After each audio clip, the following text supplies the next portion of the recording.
냉전은 4, 50년간 서방 세계를 반으로 갈라놨습니다. 서쪽은 우리에게 익숙한 영국, 프랑스, 독일, 이탈리아, 그리고 동쪽은 소련이 무너진 지 30년이 됐지만 아직까지 그리 익숙하지 않은 나라들입니다. 헝가리, 루마니아, 슬로바키아, 체코, 그리고 그 사이에 중립국들이 있습니다. 스위스, 그리고 오스트리아. 하지만 주변이 전부 서구권 핵심 국가들이라 우리에게 너무나 익숙한 스위스와 다르게 오스트리아는 동구권과 직접 맞닿아 있었습니다. 그래서 뭔가 더 낯설죠. 한때 전 유럽을 호령할 만큼 강성했지만 지금은 강소국이 되어 존재감이 약해진 나라 오스트리아, 이제 시작합니다.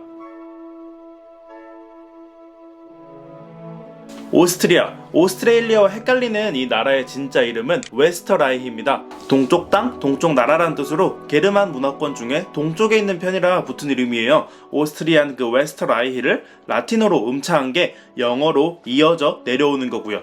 면적은 약 84,000제곱킬로미터. 한국의 85% 정도 사이즈입니다. 인구는 860만 정도로 부산, 울산, 경남을 합친 것보다 100만 정도 많습니다. 그렇게 인구가 많은 나라는 아니에요. 네덜란드의 절반 정도밖에 안 되며 옆 나라 스위스와 비슷합니다. 오스트리아는 제조업이 튼실한 국가로서 독일과 비슷한 2차 산업 위주의 경제 구조를 가지고 있습니다.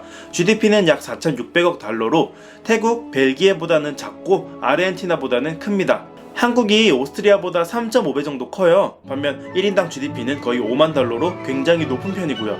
국토에 산이 굉장히 많습니다. 약 60%. 알프스 산맥의 상당 부분이 스위스를 지나 오스트리아에 걸쳐 있거든요. 동고서저인 한국, 대만과 다르게 서구, 동저의 모양새입니다. 그리고 신기습고 산맥인 알프스답게 급격하게 솟아오른 모양의 봉우리가 많습니다.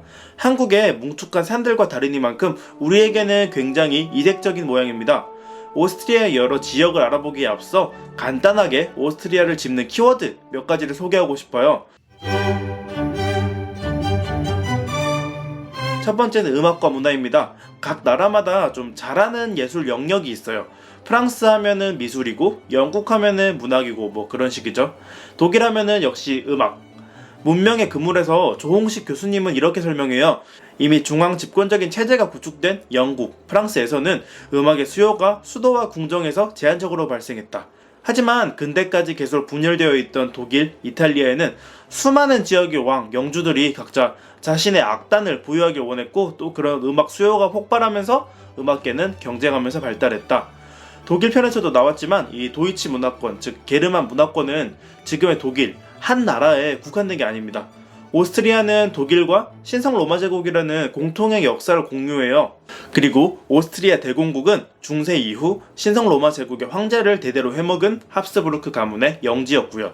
즉 게르만 민족의 여러 나라들 중에 가장 힘이 센 리더격 지역이었다고 볼 수 있습니다. 그 오스트리아의 수도 비엔나는 그런 게르만 문화권의 중심지로 수많은 독일계의 음악가들을 빨아들이는 블랙홀이었습니다.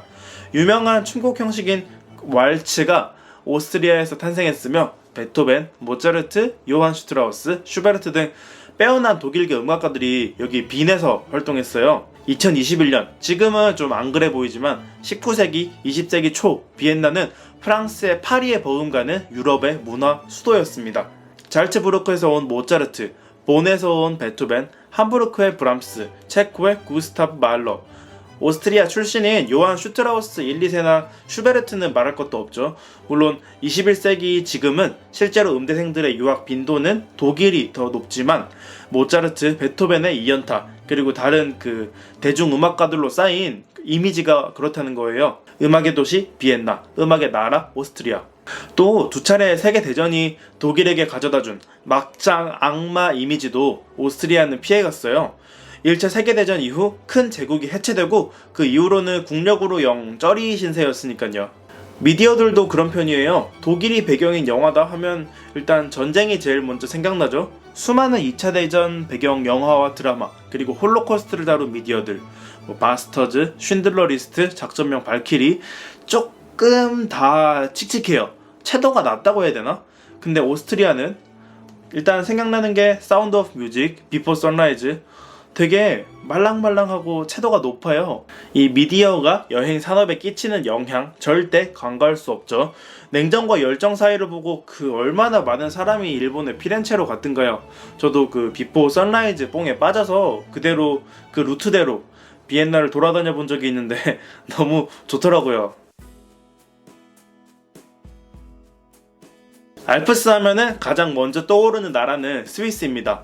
연세대 설혜심 교수님이 쓰신 그랜드 투어라는 책에 따르면 과거 알프스 이런 험한 자연은 요즘처럼 뛰어난 관광지라기보다는 쉽게 다가갈 수 없는 경이, 공포의 대상이었다고 해요. 물론 그랬겠죠. 다가가면 죽으니까. 이게 바뀐 게 서구 문명이 합리주의와 계몽주의를 거치며 자연을 경이의 대상이 아니라 이용할 수 있고 인간이 개발할 수 있는 오브젝트로 여기게 되면서부터입니다. 마침 그랜드 투어, 적당히 비유하자면 유럽 상류층의 수학여행의 대표적인 루트였던 프랑스와 이탈리아 사이의 알프스, 프랑스의 샤모니 몽블랑과 스위스가 주목받으면서 빵 떴죠. 무려 1760년에 이 알프스 패키지 여행이 나왔다고 해요. 거기에 활용 점정으로 나폴레옹의 황후 조세핀이 1810년에 스위스 알프스로 여행을 가면서 이후 상류층의 스위스 여행이 대유행했다고 합니다. 말하자면 정통 알프스 관광의 계보가 오스트리아 쪽이 아니라 프랑스의 샤모니 몽블랑과 스위스 쪽이었다 이거죠. 설악산으로 비교하자면 스위스, 프랑스가 속초에서 출발하는 설악동 메인 지역이라면 오스트리아 알프스는 한계령이나 백담사 같은 약간은 마이너한 지역 정도일까요?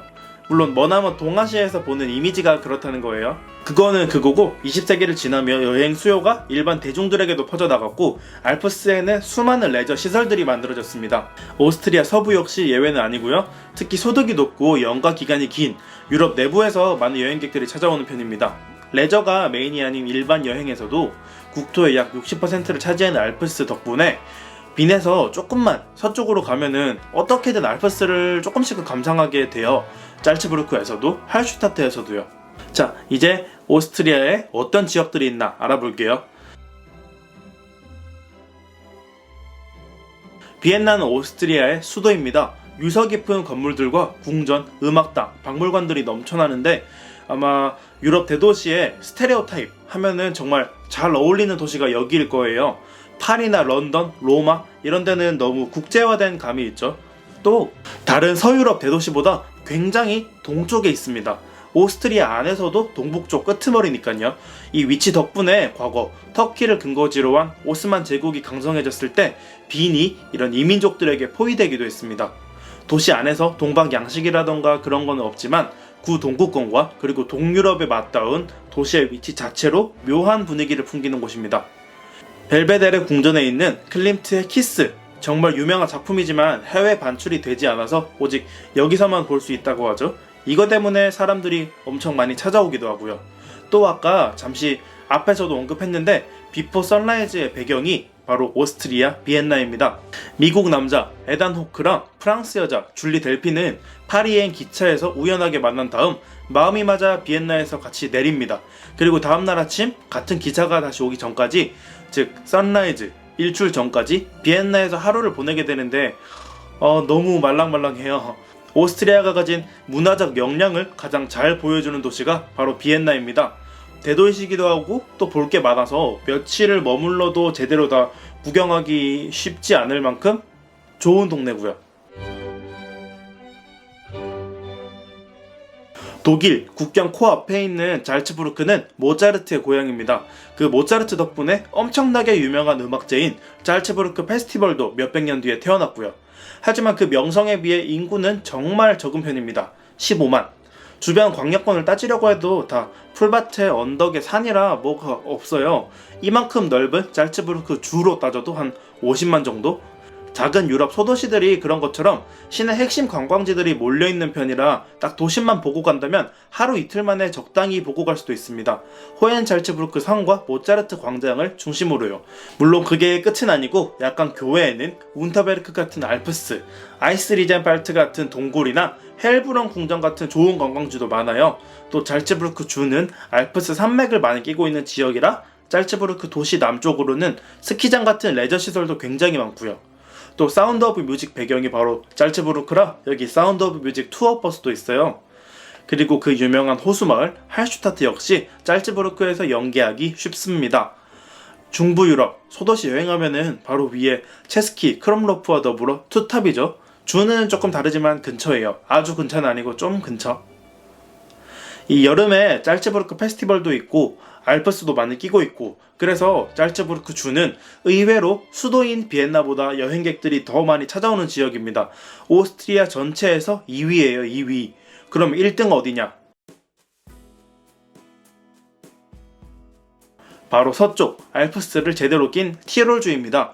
이 티롤의 주도 인스브루크는 오스트리아 알프스 여행의 중심이고요. 비엔나가 일반적인 유럽의 대도시라면 인스브루크는 레저 도시입니다. 티롤주 곳곳에 짤츠부르크를 능가하는 레저 시설들과 호텔이 있고, 그 숙박 일수를 따지면 인스브루크가 더블 스코어로 비엔나를 압도할 정도예요.